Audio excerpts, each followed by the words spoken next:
Hi everyone, welcome to a special episode of the Ringside View.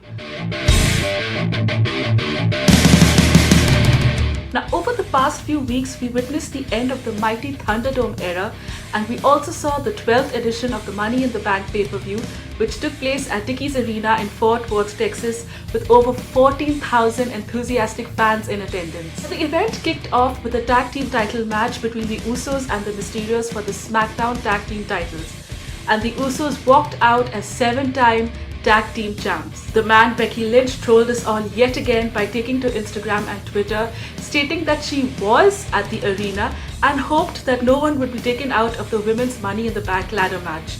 Now, this led to speculation that she might interfere in the contract match or in the match of her arch nemesis Charlotte Flair versus Rhea Ripley. Without further ado, let's take a look at the match ratings and rankings.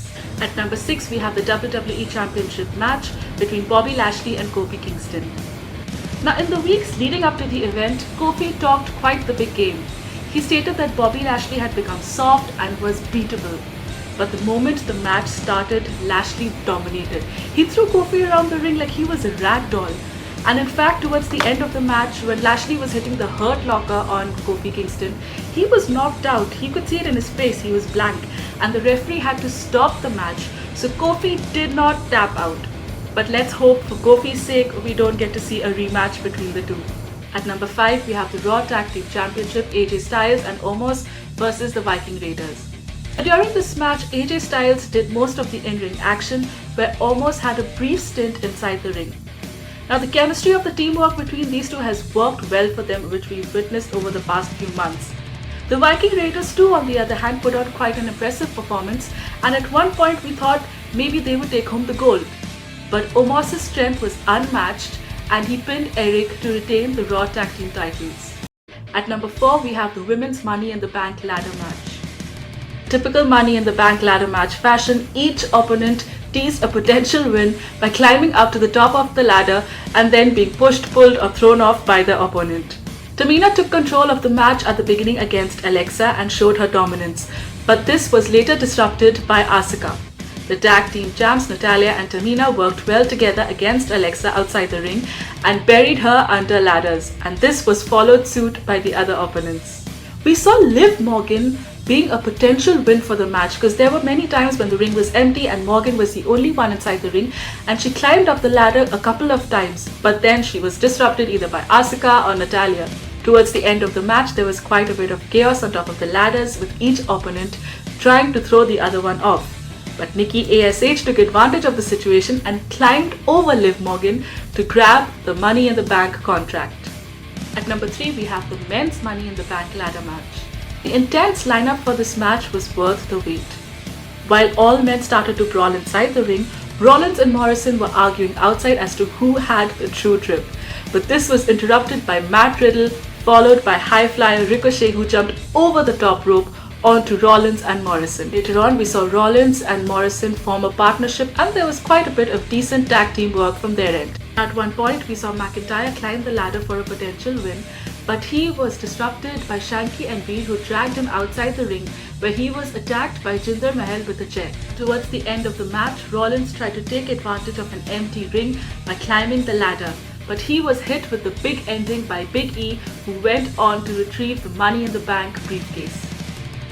At number 2, we have the Raw Women's Championship match between Charlotte Flair and Rhea Ripley. It has been a little more than a year since we've seen these two battle it out inside the ring, and both women have given us some intense, grueling matches, keeping us on the edge of our seats. Charlotte Flair is a good heel. She knows what to say and how to get the crowd against her, and we all saw what happened at the beginning of the match. But as the match continued, both women garnered a standing ovation, and this is awesome chants from the crowd for the intense battle between the two. Charlotte even pulled off a few moves, like hitting the natural selection on Rhea from off the top rope. Towards the end, when Rhea Ripley missed a charge by Charlotte, she took advantage of the situation and stuck Rhea's leg between the ring post and the steps, kicking it repeatedly. Now, with the Nightmare at a disadvantage with an injury to her knee, Charlotte locked in the figure 8, forcing Rhea to tap out and become an 11-time women's champion. At number 1, we have the Universal Championship match between Roman Reigns and Edge. This match was overdue since WrestleMania, where we saw Daniel Bryan weasel his way into the equation, making it a triple threat match for the Universal title. Roman is a good heel and it has been a long time coming. And he has left no stone unturned to make sure that he is one of the greatest heels of all time in the WWE. In fact, he has been leveled up to the likes of Triple H, Stone Cold Steve Austin, Shawn Michaels and The Rock during the Attitude Era. This match was quite competitive and we could see that both men had upped their game. Towards the end of the match, we saw referee Charles Robinson get knocked out when Edge was trying to counter a Superman punch by Reigns. Now with no referee in the ring, Reigns tried to take advantage of the situation by getting the metal rod off the bottom of the chair to get revenge on Edge, as he had done on him and his brothers over the past few weeks. To no surprise, the Usos tried to interfere but were stopped by the Mysterios. In the meantime, an angry Seth Rollins ran out to distract Edge, which led him to be speared by Reigns, who went on to retain his Universal Championship.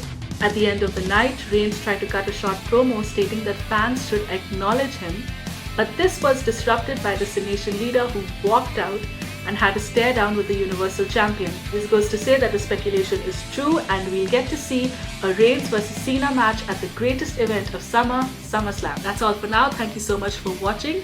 Stay tuned to the Ringside Blogger on Facebook and Instagram for all the updates and highlights from the world of wrestling.